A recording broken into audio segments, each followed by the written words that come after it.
Por favor, abram a Bíblia no Salmo 90, leremos o verso 12. Sabedoria nas estações da vida.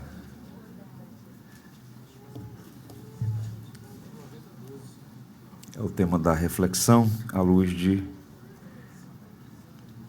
do Salmo 90, o verso 12. Diz assim então a palavra de Deus. Ensina-nos a usar bem os dias da nossa vida, para que nos tornemos sábios. Que o Senhor nos abençoe. Ao que tudo indica, meus irmãos, o Salmo 90 é o mais antigo salmo da coletânea que nós conhecemos como saltério. E é o primeiro dos chamados salmos litúrgicos, salmos usados no contexto do culto público. Na tradição de Israel, esse salmo é atribuído a Moisés. E existe um arranjo didático teológico muito interessante para esse salmo ser o primeiro de uma série de salmos litúrgicos. Pois bem, muito provavelmente Moisés escreveu esse salmo, o único atribuído a ele, em um momento muito difícil da jornada de Israel, quando o povo fracassou no deserto, naquele episódio conhecido ali em Cades Barneia. Está relatado no capítulo 13 nos capítulos 13 e 14 de Números, um dos momentos mais tristes. É naquele momento da história que Israel, pela sua incredulidade, ingratidão, obstinação e outros pecados mais, é condenado a vagar por 40 anos no deserto. Então Moisés, liderando aquele povo, fica profundamente entristecido com o merecido juízo que ele, o seu povo, receberam. E somado a isso, Moisés escreve esse salmo logo depois de sepultar os seus dois irmãos, Arão e Miriam.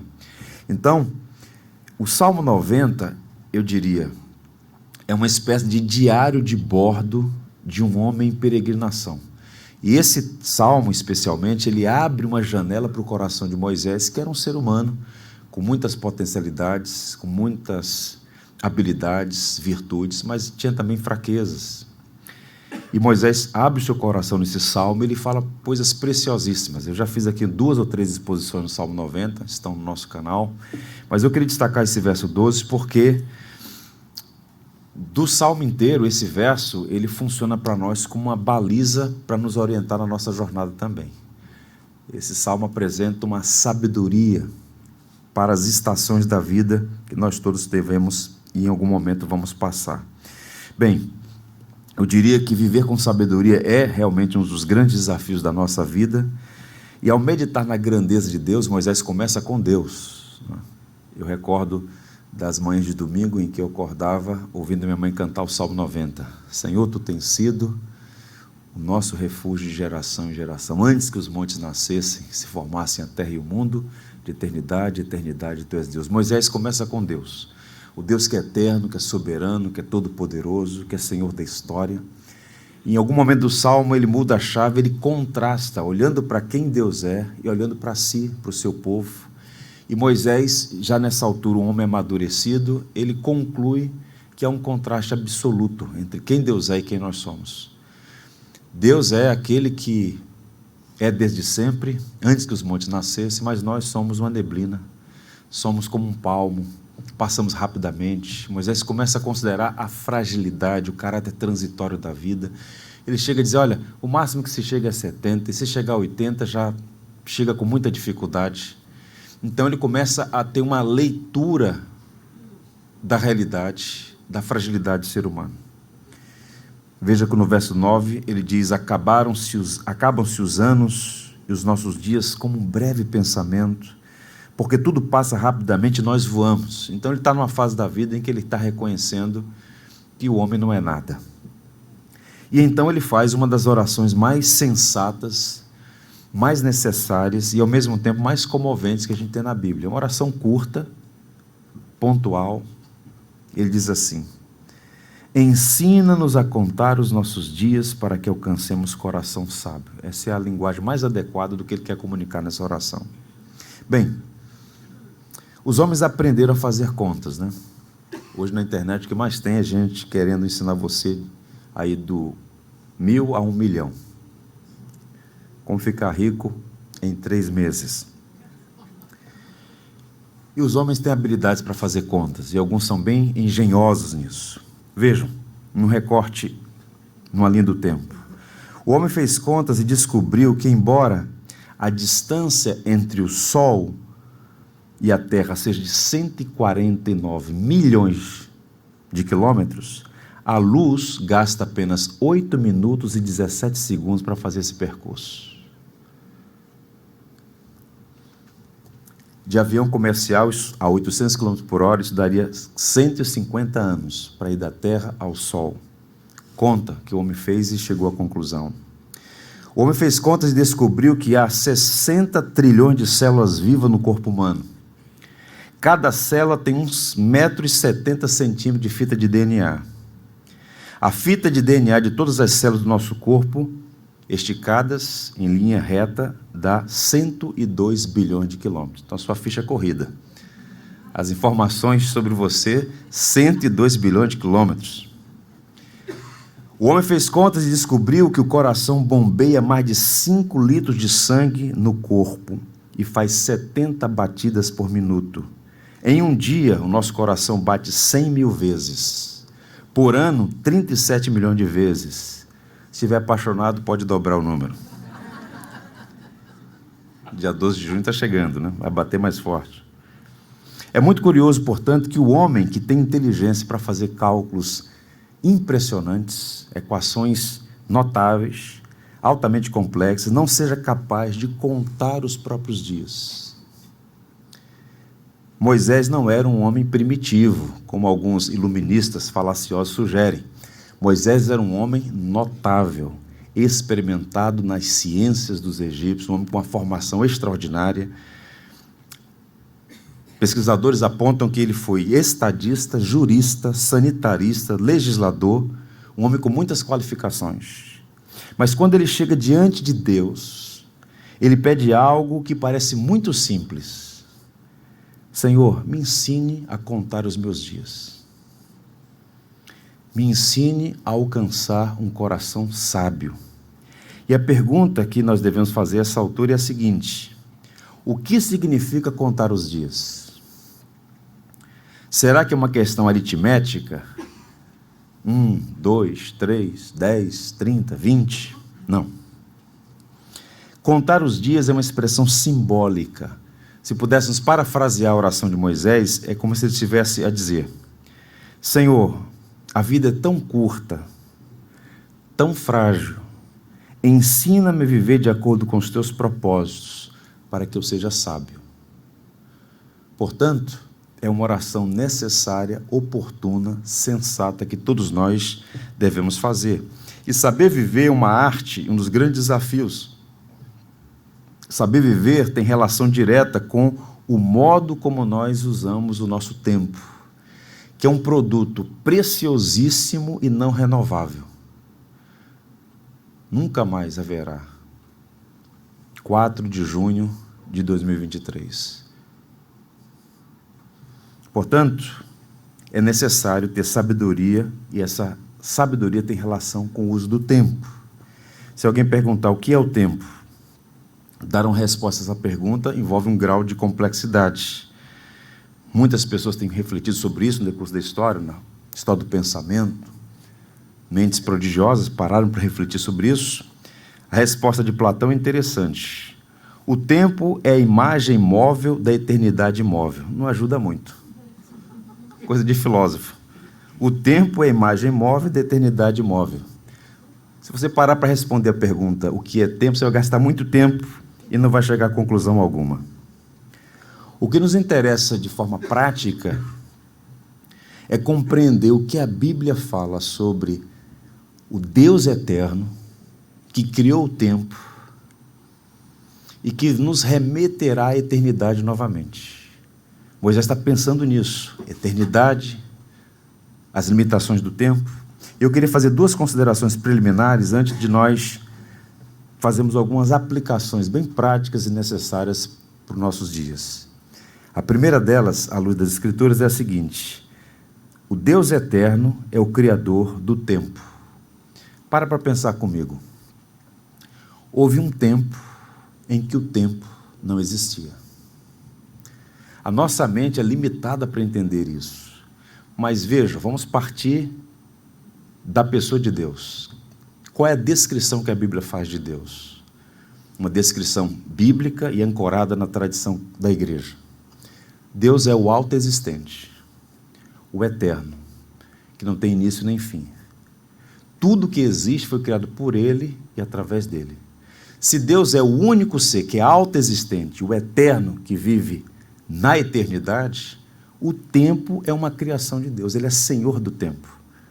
De modo que isso nos ajuda a entender essa história da redenção, cujo ápice será a consumação do reino, quando nós todos estaremos para o Senhor, num contexto em que não haverá mais tempo, para sempre com o Senhor. Vejam o que Gênesis diz, primeiro livro da Bíblia. E viu Deus que a luz era boa, e fez separação entre luz e as trevas. Chamou Deus a luz dia, e as trevas noite. Houve tarde e manhã o primeiro dia. Está aqui a criação do tempo. O primeiro momento em que houve dia, noite. Contagem, sucessão de momentos. Disse Deus também: haja luzeiros no firmamento dos céus, para fazerem separação entre o dia e a noite, e sejam eles para sinais, para estações, para dias e anos. Então, Deus o Eterno, o Criador, criou o tempo, com um propósito maior. Vejam o que Pedro vai dizer. 1000 dias para o Senhor são como um dia, e um dia para ele são como 1000, porque Deus está fora da categoria do tempo. Isso é maravilhoso, embora difícil de compreender. Uma segunda verdade: o Deus eterno é o Senhor do tempo. Ele criou e Ele rege, Ele governa, Ele dirige todas as coisas. Então Deus estabeleceu de forma perfeita e soberana o tempo em dias, meses e anos, e determinou o tempo para todas as coisas. Essa estrutura que nós temos na ordem natural, uma semana com 7 dias, os meses e os anos, isso não é um construto social, isso não é uma invenção humana. Quando você faz uma leitura da história, houve intervenções humanas, revolucionárias, que tentaram mudar a semana de 7 dias. Na França, subjugada pelas ideias revolucionárias, tentaram estabelecer uma semana de 10 dias. Na Rússia, dos bolcheviques também quiseram fazer uma semana que não fosse de 7 dias, não dá certo. É uma estrutura que o Criador imprimiu na sua criação. Então, a providência de Deus dirige todas as coisas, e significa que não há lugar para o acaso, para a coincidência. Deus está no trono de sua glória, Ele rege todas as coisas. História linear. O Deus eterno é aquele que conhece o fim desde o início, o futuro desde o passado. Isso é realmente impressionante. A manjedoura está vazia, a cruz está vazia, o túmulo está vazio, mas o trono está ocupado. Cristo reina, Deus reina. A sala do trono é, de fato, a sala de comando do universo. Mesmo os acontecimentos mais difíceis de entender, os mais atrozes, os mais complexos, em alguma medida que a gente não consegue captar plenamente, a mão invisível está em operação. Daniel, o grande profeta, disse assim, no capítulo 2 do livro que leva o seu nome: disse Daniel: seja bendito o nome de Deus, de eternidade a eternidade. Por quê? Porque dele é a sabedoria e o poder. É ele quem muda o tempo e as estações. Remove reis, estabelece reis. Ele dá sabedoria aos sábios e entendimento aos inteligentes. Então, nosso desafio, enquanto estamos nessa categoria chamada tempo, é discernir os propósitos de Deus e viver de modo sábio, nos preparando para a eternidade. Você foi criado por Deus, para Deus, está caminhando em direção a Ele. Vamos todos cruzar os portões da eternidade. Há uma lição basilar que o Salmo 90 apresenta a todos nós e que é sensato aprender. Nossa existência na terra é breve e passa rapidamente. É uma neblina. Depois dos 40, você tem mais passado que futuro. Não precisa bater na madeira, não. É só uma constatação. É tudo muito rápido, uma neblina que passa. E nós precisamos viver com sabedoria as estações da vida, os propósitos de Deus, nos preparando para viver num contexto de eternidade. Falando a um grupo de universitários na Holanda, um renomado teólogo reformado disse assim: o lugar mais rico deste planeta não são os campos de petróleo do Kuwait, do Iraque ou da Arábia Saudita, nem tampouco as minas de ouro e diamantes da África do Sul, as minas de urânio da União Soviética e as minas de prata da África. Embora isso seja surpreendente, os depósitos mais ricos do nosso planeta podem ser encontrados a alguns quarteirões da sua casa. Eles estão no cemitério local, enterrados embaixo do solo. Dentro das paredes daqueles túmulos sagrados estão sonhos que nunca se realizaram, canções que nunca foram escritas, pinturas que nunca encheram uma tela, ideias que nunca foram compartilhadas, visões que nunca se tornaram realidade, invenções que nunca foram criadas, planos que nunca passaram do campo das ideias e propósitos que nunca foram realizados. Nossos cemitérios estão cheios de um potencial que permaneceu inerte. Por isso, meus caros, não enterrem seus talentos, não sepultem suas vidas. Passa tudo muito rapidamente. Discernam e vivam os propósitos do Deus eterno. Se a vida pudesse ser comparada a um carro, o sonho funciona como um combustível. Quem não tem sonho, quem não tem esperança, está morto-vivo. O sonho tem uma força impressionante, mas apenas ter sonhos sem sabedoria é mera ilusão. A gente tem que ter planos, é bom fazer planos, submetê-los à vontade do Senhor, mas precisamos ter sabedoria em cada etapa da nossa vida. E para contar bem os nossos dias e viver com sabedoria, precisa identificar o que nós podemos chamar de inimigos do tempo. Aqueles inimigos que conspiram contra os desafios que estão diante de nós, que acabam conspirando contra a necessária sabedoria que devemos ter diante da vida. E quais são os inimigos do tempo? Eu poderia elencar aqui alguns. Por conta do tempo, vou destacar 3 deles. A preguiça. A preguiça pode ser classificada como o desperdício do tempo. Quanta gente desperdiçando esse recurso preciosíssimo. Um autor disse: nada caracteriza melhor a vida moderna do que o lamento. Se eu tivesse tempo. Eu ainda não encontrei ninguém com as suas faculdades mentais em ordem que diga assim: eu tenho bastante tempo de sobra. Geralmente todo mundo está se queixando da falta de tempo. Tempo. E observe, tanto hoje quanto há um século atrás, ou há 20 séculos atrás, o ano tem uma conta muito simples, absoluta e invariável. São 365 dias, 8.760 horas, 525.600 minutos e 31.536.000 segundos. Todo ser humano recebe, no primeiro dia do ano, esse presente. Debaixo do sol, esse tempo é o de todo ser humano. Tanto faz o indivíduo estar num palácio, na Europa, ou numa choupana, no Sudeste Asiático. Depende se ele é um homem versado em vários campos do saber, ou se não sabe escrever o próprio nome. Todo ser humano recebe isso, essa dádiva, esse presente que é um sinal da graça de Deus. A vida, de fato, é uma concessão da graça. Vejam vocês, há várias boas obras que nos ajudam a pensar sobre isso. A literatura tem um poder fantástico de regar a imaginação, de provocar reflexão, de nos fazer a pensar sobre as dinâmicas da vida, as possibilidades, os desafios. Ler bons livros é muito importante, literatura de um modo geral. Victor Hugo, obras maravilhosas. Aprendi a ler as obras dele a partir do texto Os Miseráveis, um texto clássico maravilhoso. Ele conhece também aquela obra O Corcunda de Notre Dame.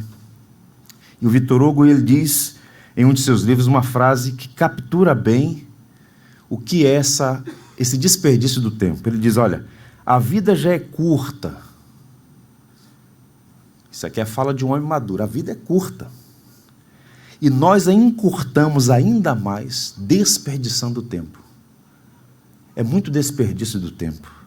Então, meus irmãos, nós precisamos, se queremos de fato ser reputados como sábios peregrinos, aprender a administrar, a organizar, a remir o tempo. E uma das maneiras mais comuns, infelizmente, comuns e eficientes, de se desperdiçar o tempo é através da preguiça. E essa palavra preguiça, ela tem que ser redimida, no sentido de enquadrá-la no conceito correto. Os pais do deserto, um movimento interessante do 4º e 5º séculos, ali no Egito e na Síria, eles chamavam a preguiça de o demônio do meio-dia. Era uma assidia, essa é a palavra latina, assidia, que não é simplesmente tirar um tempo para descansar. Deus mesmo descansou, não porque tivesse cansado, mas porque ele levantou um memorial da criação. Então a preguiça, embora esteja vinculada àquela figura um pouco ociosa, mas a preguiça, ela envolve muito mais do que isso. A preguiça, Evagrio Pôntico, um dos pais do deserto, que influenciou Tomás de Aquino mais à frente, a elaborar aquilo que nós chamamos de 7 pecados capitais, numa linha de tradição, eles vão dizer o seguinte, que a assidia, a preguiça, é a omissão, é a ausência de uma atitude positiva, é a irresponsabilidade diante dos desafios da vida. Então você pode estar trabalhando e ter uma atitude de assidia, de preguiça. É uma irresponsabilidade, é uma atitude passiva diante das responsabilidades. Homens precisam ser ativos, diligentes, liderar a sua família, liderar a sociedade, e há muita assidia em nosso meio. Isso é um desperdício do tempo, uma letargia. E quando a gente traz isso para o ambiente da igreja, a gente percebe uma letargia, uma morosidade, como se houvesse tempo de sobra. Você não tem tempo de sobra. Jesus disse com muita propriedade, trabalhar enquanto é dia, a noite vem quando ninguém mais poderá trabalhar. Uma das coisas mais lamentáveis e irremediáveis na vida de uma pessoa, ela chegar no final da sua trajetória e lamentar não poder fazer mais o que poderia ter feito, porque tudo tem o seu tempo. Existem as estações. O verão, a primavera, o outono, o inverno, são símbolos das estações pelas quais passamos. E quando o inverno chega, o inverno é marcado por um tempo de dificuldade, de limitação. Então é preciso repudiar, enfrentar a assidia que nos tenta todos os dias. Portanto, é incalculáveis oportunidades diariamente desperdiçadas pelo preguiçoso. Vejam o que Paulo vai dizer aos Colossenses. Paulo, que era um homem consciencioso das limitações e da necessidade de ser diligente no exercício do tempo, do uso adequado do tempo. Ele diz assim, olha, portai-vos com sabedoria para os que são de fora, aproveitai as oportunidades. O que é que Paulo está dizendo? Que a oportunidade é esse banquete da providência que chega quando não imaginamos e vai quando mais esperamos que esteja conosco. Oportunidade. E há muita gente jogando fora as oportunidades. Então, muito cuidado com a preguiça, com a assidia, com a irresponsabilidade, com a morosidade, com a letargia diante dos desafios. O tempo de estudar, o tempo de casar, o tempo de ter filhos, o tempo de viver, o tempo de progredir, o tempo de realizar, tudo isso tem uma cadência. Não adianta querer florear as realidades. E há muita gente sugerindo aí subterfúgios para tapar o sol com a peneira, mas existe uma dinâmica, existe uma realidade que enquadra todos nós. E a preguiça é um perigo e um problema com efeitos danosos. Um segundo inimigo, nós vamos chamar de pressa. A pressa é a corrupção do tempo. Se a preguiça é o desperdício, a pressa é a corrupção. E poucas pessoas, em nosso tempo, vivem desaceleradas. A maioria está, em alguma medida, num ritmo muito mais intenso do que deveria. Parece uma contradição, mas A preguiça e a pressa podem estar de mãos dadas, em alguma medida, como eu vou mostrar a vocês. Há sempre alguém com pressa. E o curioso notar que a pressa, salvo as exceções, a pressa ela é uma revelação do estado de espírito. Você vê claramente isso no trânsito. Quanto mais alta for a buzina, está ali alguém perturbado. Pode ter certeza. Está no sinal, se não abriu, dá aquela buzinada, ali vai uma alma perturbada.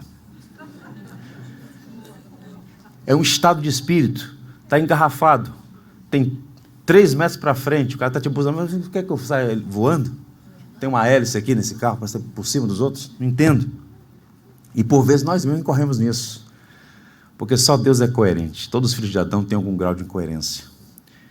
Então o que é a pressa? A pressa é um sinal externo de uma agitação interna. Uma pessoa continuamente apressada, com seu tempo corrompido, evidencia um estado de espírito adoecido pela ansiedade. E essa é uma marca do nosso tempo. A OMS, a Organização Mundial de Saúde, já apontou em estudos consolidados que boa parte das pessoas que passa pelas clínicas e hospitais no mundo sofrem de algum grau, algum tipo de ansiedade, que é o mal do século.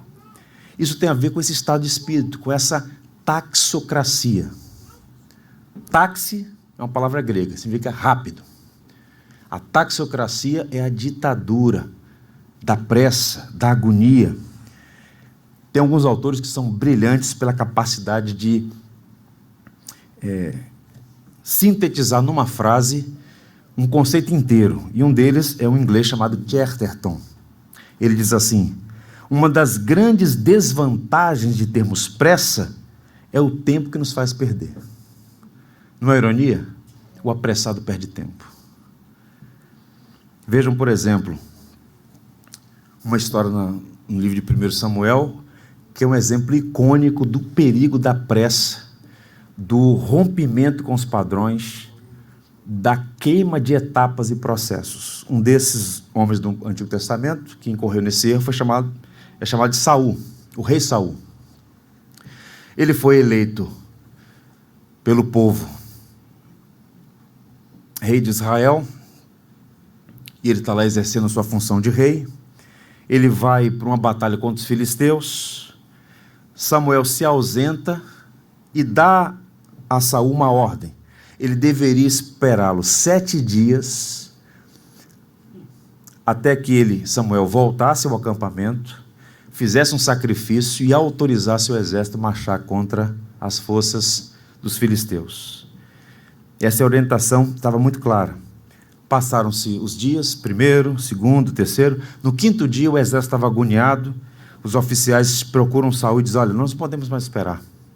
Eles estão se fortalecendo, estão criando estratégias, estão chegando reforços. Vamos para a batalha. E Saul, então, se vê pressionado diante de uma ordem clara do profeta Samuel e a pressão da circunstância, a pressa. E então Saul comete a tolice de exercer um ofício para o qual ele não estava habilitado. Que em Israel os ofícios de rei, profeta e sacerdote estavam muito bem delineados. Saul não poderia fazer, mas então ele diz: trazei-me o holocausto e as ofertas pacíficas e eu oferecerei o holocausto. E quando ele está presidindo o sacrifício, Samuel chega exatamente no momento. E Samuel diz assim: que loucura é esta? Que loucura é essa? Esse é o adjetivo que ele usa, loucura. E aí Samuel dá uma palavra para ele: hoje você perdeu o reino. Você vai continuar no trono, você vai continuar usando a coroa, mas você já não é o rei. O Senhor vai te tirar daí, porque você é insensato. E Samuel dá uma palavra muito dura a ele. Que tristeza. Quem tem pressa perde tempo e outras coisas mais. O fato certo e seguro é que a pressa sempre traz desvantagens e algumas vezes, como no caso de Saul, o prejuízo é irreparável. Isso diz respeito à relação marido e mulher. Isso tem relação com a maneira como nós criamos os filhos, a maneira como nós queimamos etapas no processo de crescimento numa empresa, por exemplo. Nessa ditadura da pressa, não tem tempo, não tem paciência. Isso é um perigo, um problema. Vejam que são realidades que afetam todos nós em alguma medida, em alguma etapa da nossa caminhada. Há uma história muito interessante que eu gosto sempre de lembrar quando falo sobre isso, que envolve uma piloto chamada Amélia Earhart. Tem até um filme sobre ela, muito interessante. Em 1932, ela foi a primeira mulher a voar sozinha o oceano, sobrevoar o Oceano Atlântico de uma ponta a outra. 5 anos depois, 1937, ela e seu copiloto, Frederic Noah, se lançaram no desafio de sobrevoar a linha do Equador. Seria um recorde. Então, perto da Nova Guiné, ela aparentemente se perdeu. E a última mensagem de rádio é uma mensagem que se comunica conosco hoje. Posição duvidosa. A última mensagem, posição duvidosa, nunca foi encontrada. A Força Aérea, a Marinha de vários países fizeram uma coalizão para tentar achar os destroços do avião, nunca foi encontrada. A última palavra, posição duvidosa. Tem um livro que eu quero sugerir para vocês, o livro se chama Livres da Tirania da Urgência. O autor chama-se Charles Rimmel. Nessa obra, ele diz assim: a descrição de um fanático é a de uma pessoa que, indecisa quanto à sua direção, dobra a velocidade. Seu ritmo acelerado pode ser um indicador que você perdeu o senso de direção. Quanto mais perdido, mais veloz. Essa posição duvidosa. Qual é o contraponto e qual é o remédio para isso? O remédio para isso é ouvir a palavra, é aquietar o coração, reconhecer quem Deus é, quem nós somos, discernir os seus caminhos, os seus propósitos. Há um versículo muito interessante na carta aos Hebreus, capítulo 12, verso 1, que apresenta um paradoxo que a gente precisa experimentar todo dia e o dia todo.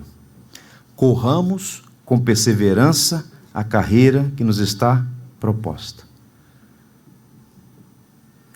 Corramos com perseverança. É possível correr com perseverança? Ou melhor, o que significa correr com perseverança? Se eu digo, corra, eu estou sugerindo que você está com pressa.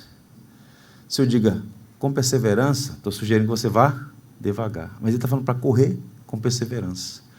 O que o autor da Carta aos Hebreus está sugerindo para nós, recomendando aqueles autores, ouvintes primeiros e a gente hoje, é que existe uma cadência, existe um ritmo, e existe um equilíbrio, existe uma via média. Você não precisa ser ansioso, apressado, mas tem que ser diligente, tem que correr. Ao mesmo tempo, você não precisa ser lerdo, tem que ser perseverante. Quando na diligência com perseverança é a marca de uma pessoa madura. Tem um momento de esticar os passos, tem um momento de desacelerar, vai nessa cadência. Agora, se você vai sempre numa mesma velocidade, você não vai chegar. Você vai se perder no caminho, vai se esgotar no caminho. E essa gente acelerada sempre se perde, sempre se frustra. E quem fica também parado, esperando as coisas acontecer, também vão se frustrar. Tem que ter essa cadência. Evitar a pressa é deixar Deus fazer aquilo que só Ele pode fazer.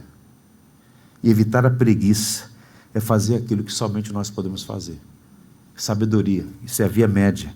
Não andeis ansiosos pela vossa vida, disse Jesus. Não vos inquieteis pelo dia de amanhã, porque o dia de amanhã cuidará de si mesmo. Basta cada dia o que, gente? O seu mal. Mateus, capítulo 6, versos 25 e 34, no contexto do precioso Sermão do Monte. E o terceiro inimigo do tempo, a morte.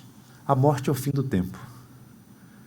A morte, ela quebra um ciclo e empurra o homem para o campo da eternidade. Já parou para pensar nisso? Morrer não é deixar de existir. A morte é a separação temporária do corpo e da alma. O corpo aguarda a ressurreição e a alma já segue para a eternidade, no estado de bem-aventurança ou de danação. Então, quando o homem morre, ele é levado para a eternidade. Não há mais tempo para ele. Categoria de hoje, amanhã, meses, anos, se acabou. Ele vai para a categoria da eternidade. A morte, ela age, portanto, como um ladrão, porque pega a mundo de surpresa. E quando ela chega, o tempo acabou. Eu estou lendo um livro sobre as palavras últimas de pessoas, de personalidades, vários aspectos, na hora da morte. É impressionante, tem de tudo lá. As últimas palavras, a morte chegou. E geralmente, em boa parte das pessoas, há um suspiro, um lamento. Poxa, faltou, poderia, deveria, mas acabou. Game over, não tem mais segunda vida, terceira vida, voltar depois, nada. É o fim.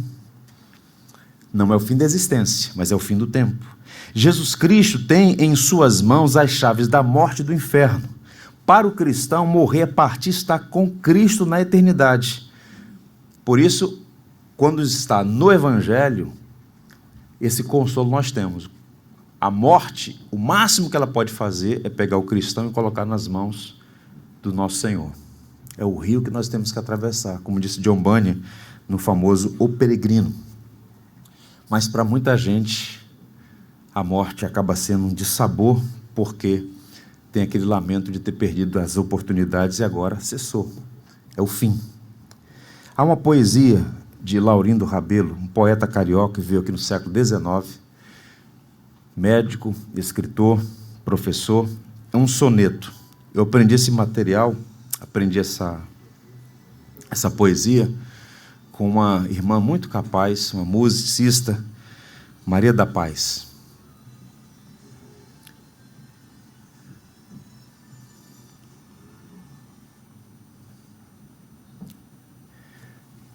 O soneto 8º chama-se O Tempo. Eu vou ler para vocês. Deus pede estrita conta de meu tempo. É forçoso do tempo já dar conta, mas como dá sem tempo tanta conta? Eu que gastei sem conta tanto tempo. Para ter minha conta feita a tempo, dado-me foi bem tempo e não foi conta. Quero hoje fazer conta e falta tempo. Ó vós que tendes tempo sem ter conta, não gasteis esse tempo em passatempo. Cuidai enquanto é tempo em fazer conta. Mas, se os que contam com esse tempo fizessem desse tempo alguma conta, não choravam como eu o não ter tempo. Ele morreu aos 38 anos de idade, com problemas cardíacos aqui em Copacabana. Chegou o fim. A morte veio, sem aviso prévio. O modo mais eficaz de vencer os inimigos do tempo é investir com sabedoria o nosso tempo. Nós temos a responsabilidade de ser bons mordomos do tempo. Há uma imperiosa necessidade de administrar, de governar, de planejar bem o dia.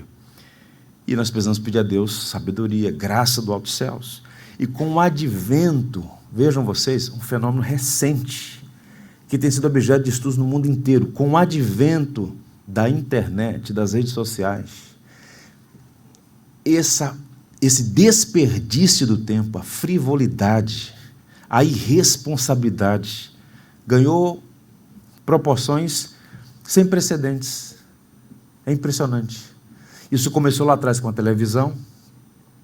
Num dia de 24 horas, há um percentual grande de pessoas que gasta 1/3 da vida diante de um aparelho de televisão, sendo catequizada por frivolidades e muitas vezes por mensagem anticristã. E agora, com o advento da internet, com um computador na palma das mãos, passa-se 10 minutos, 1 hora, 2 horas, 3 horas, 4 horas. É muito desperdício de tempo. Tanta coisa preciosa para fazer. Como é que nós lidamos com isso? 2 desafios últimos que eu quero apresentar aos irmãos.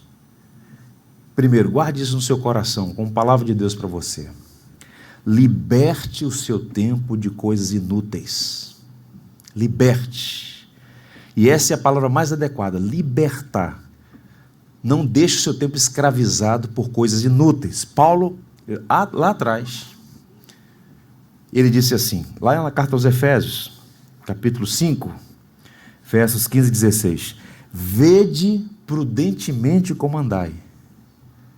Ei, presta atenção como é que vocês estão andando. Presta atenção como é que vocês estão vivendo. Não como nécios, não como tolos, não como pagãos, não como irresponsáveis, e sim como sábios. E qual é a marca do sábio, Paulo? Remindo o tempo, porque os dias são maus. Paulo usa a palavra remissão para sugerir, e mais do que isso, exortar os efésios a libertar o tempo de coisas inúteis que são próprias dos tolos, mas não dos sábios, não daqueles que, tal como Moisés, estão orando: Senhor, ensina-me a viver os meus dias de forma sábia. Todos nós corremos o risco de fazer a coisa errada. Quanto a isso, não há dúvidas. Mas há uma coisa que muitos ignoram. Existe também o real perigo de fazer a coisa certa na hora errada, de perder o time, perder o momento. Portanto, remir é comprar de volta, é comprar totalmente. E o substantivo tempo, a palavra que Paulo usa aqui é o kairos, é o tempo oportuno. Então Paulo está dizendo: olha, liberte o seu tempo oportuno. As oportunidades não deixe-as passar. Então Paulo está dizendo: liberte as oportunidades da vida daquilo que é inútil. Vários autores no nosso tempo têm falado sobre esses assuntos. O John Piper tem um livretinho chamado Não Desperdice, Não Jogue a Sua Vida Fora, é o título em português, publicado aqui no Brasil pela Cultura Cristã. Não Jogue a Sua Vida Fora. E nesse livro, já na introdução, ele diz assim: uma das maiores doenças dos nossos dias é a banalidade. As coisas com as quais muitas pessoas gastam grande parte de seu tempo são triviais. O que torna isso uma doença é que fomos feitos para viver coisas grandiosas. Nossas almas não ficarão satisfeitas com banalidades. E é por isso que o nosso tempo é marcado por tédio, por uma sensação de desprazer, de descontentamento. E as pessoas vão tentando adubar isso, preencher isso com falsas referenciais de significação. Por quê? Estão desperdiçando os propósitos pelo qual foram criadas. Então nós precisamos enfrentar essa realidade. Liberte o seu tempo de coisas inúteis. A segunda recomendação é: estabeleça prioridades. Tem que ter prioridade, tem que ter alvo, tem que ter uma coisa muito clara diante de nós. Eclesiastes, que é considerado o livro de sabedoria, no capítulo 3 tem um texto muito conhecido. Ele abre uma série de recomendações dizendo o seguinte: tudo tem o seu tempo determinado, e há tempo para o quê? Todo propósito debaixo do céu. E todo bom mordomo, administrador do tempo, o diligente administrador, é necessariamente uma pessoa que tem alvo, tem rumo, tem propósito, tem projeto. Eu sempre tenho dito isso, em particular com pastores mais jovens: sem projeto você não vai avançar. As coisas funcionam com projeto. Em todas as áreas da vida, tem que ter projeto, tem que ter rumo, tem que ter diálogo com aqueles que já fizeram um caminho de nós, tem que ter a percepção da realidade, tem que ter humildade para reconhecer erros, mudar a rota, voltar, recuar, avançar. Essas coisas todas precisam ter estabelecidas por prioridades. Então, estabelecer alvos é determinar a si mesmo, fazer a coisa certa na perspectiva bíblica. E nós poderíamos estabelecer vários alvos. E há muita gente, né? O que mais tem hoje aí, sobretudo na internet, são aqueles que querem ensinar os outros a viver. Muitos conselheiros na internet. Mas quando nós olhamos para a Bíblia, o livro dos livros, carta de Deus a nós, com recomendações fidedignas e testadas pelo tempo, nós podemos elencar algumas coisas que de fato são prioridades, ou deveriam ser, sobretudo para nós que somos discípulos de Jesus. A primeira delas, sem sombra de dúvida alguma, é conhecer a Deus. De todos os propósitos que você tem, de todas as metas que eventualmente você já estabeleceu, no topo, número 1, conhecer a Deus. Se você conhecer a Deus, eu estou dizendo Deus Trino, Pai, Filho e Espírito, na comunhão das 3 pessoas, todo o restante, irmãos, todo o restante vai ser muito bem ordenado. Jesus disse assim: buscar em primeiro lugar o reino de Deus e a sua justiça, e as demais coisas serão o quê? Acrescentadas. Quando você tem as primeiras coisas em primeiro lugar, as segundas vêm a reboque. Mas quando você inverte, vocês perdem as primeiras e as segundas. Tudo vai perdido. É pensando nisso que o profeta disse, Jeremias, o grande profeta: não se glorie o sábio em sua sabedoria, nem o forte na sua força, nem o rico na sua riqueza. Mas quem se gloriar, glorie-se nisto, em compreender-me, em conhecer-me, porque eu sou o Senhor, e ajo com lealdade, fidelidade, com justiça, com retidão sobre a terra, pois dessas coisas me agrado, declara o Senhor. Então Jeremias está corrigindo o povo de Israel de falsas prioridades. Não é errado ser sábio, não é errado buscar sábio aqui, ou buscar sabedoria é um sinônimo de crescimento cognitivo, intelectual. Não é errado buscar conhecimento, não é errado avançar, fazer cursos, crescer, ascender socialmente. Não é errado buscar força, poder, não é errado nem mesmo riqueza. Não é pecado ser rico. Agora, quando essas coisas se tornam a prioridade, você vai se perder, inevitavelmente vai se perder. Agora, qual deve ser o objeto da nossa maior glória e alegria? Conhecer a Deus. Porque quando você conhece a Deus, o conhecimento, a força, as possibilidades que Deus vai lhe dar, as honras, o poder, as riquezas, não vão lhe desviar, porque você encontrou o tesouro maior. Segundo, separe tempo para ser santo. Que prioridade é essa, pastor? Eu diria para você, separe tempo para ser santo. Olha, eu tenho dito a vocês que os nossos hinos são uma fonte de sabedoria e de boa teologia. Se você puder fazer um exercício, pega o cantor cristão, pega o hinário para o culto cristão, começa a ler a letra daquelas canções. Você vai encontrar eventualmente um erro ou outro. Aqui não foi inspirado, não foi Paulo que escreveu. Mas é impressionante como esses hinários revelam uma boa teologia. O hino 176, o título é Tempo de Ser Santo. Eu vou ler para vocês uma estrofe. Tempo de ser santo tu deves tomar. Viver com o teu mestre, teu livro estudar. Andar com o seu povo e aos fracos ajudar. As bênçãos celestes receber. Tempo de ser santo. Tem que ter tempo para ser santo. Mas ninguém tem mais tempo para isso. Você sai de casa atropelado, sai de casa correndo, a Bíblia fica empoeirada na estante, só pega no domingo, alguns, né? Não tem tempo para oração, não tem tempo para o culto de oração. E os álibis, as evasivas estão sobrando. Você tem que ter tempo para ser santo. Para o bem de sua alma, para o bem do seu filho e da sua filha, quem você ama, para o bem da sua esposa, para o bem do seu país. Você precisa entender que essa é uma prioridade. Ser conformado à imagem do homem perfeito que é Jesus. Cuidar da família, eu diria. Você tem uma família e deve cuidar dela. Paulo vai dizer que o crente que não cuida da sua família é pior do que o descrente. O que revela se você é um homem que conhece a Deus é a maneira como você trata a sua esposa, trata seus filhos, trata sua família num amplo maior. Cuidar da família não é simplesmente colocar o alimento na mesa, não. Não é simplesmente ir numa loja e comprar roupas, ou chegar no final do mês e pagar a mensalidade de um curso. Cuidar da família é cuidar integralmente. A sua família não só tem um corpo, não, tem uma alma. E cuidar da família é prioridade. Cumprir a sua vocação. Pergunta, qual é o propósito pelo qual Deus te chamou? Você veio este mundo com que propósito?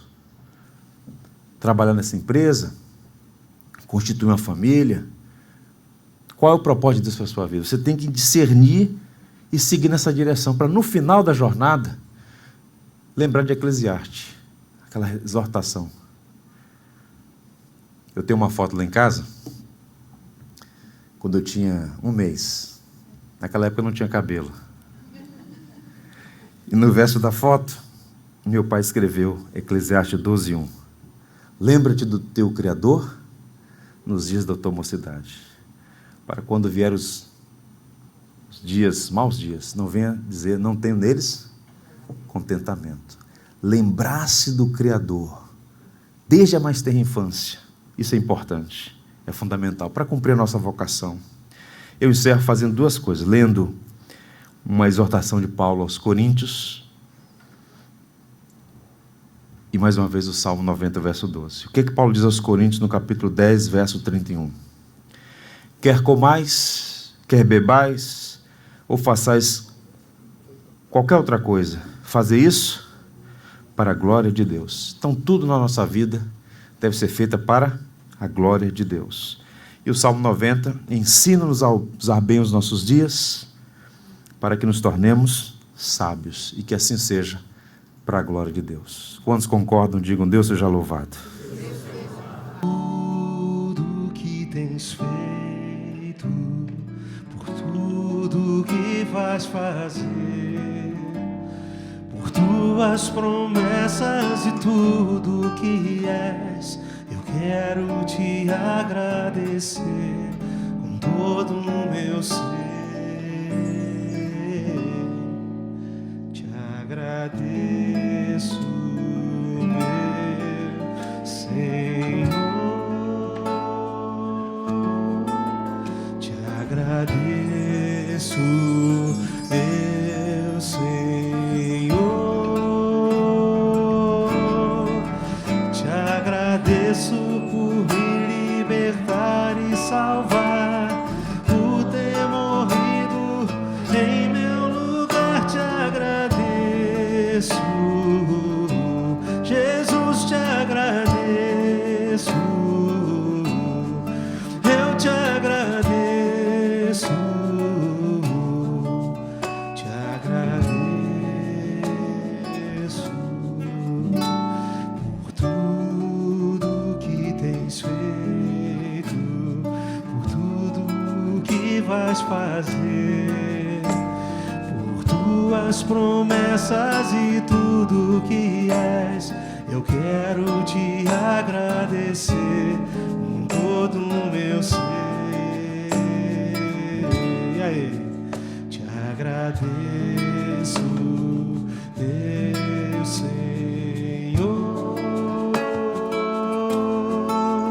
Te agradeço, meu Senhor. Te agradeço por me libertar e salvar, por ter morrido em meu lugar. Te agradeço, Jesus, te agradeço.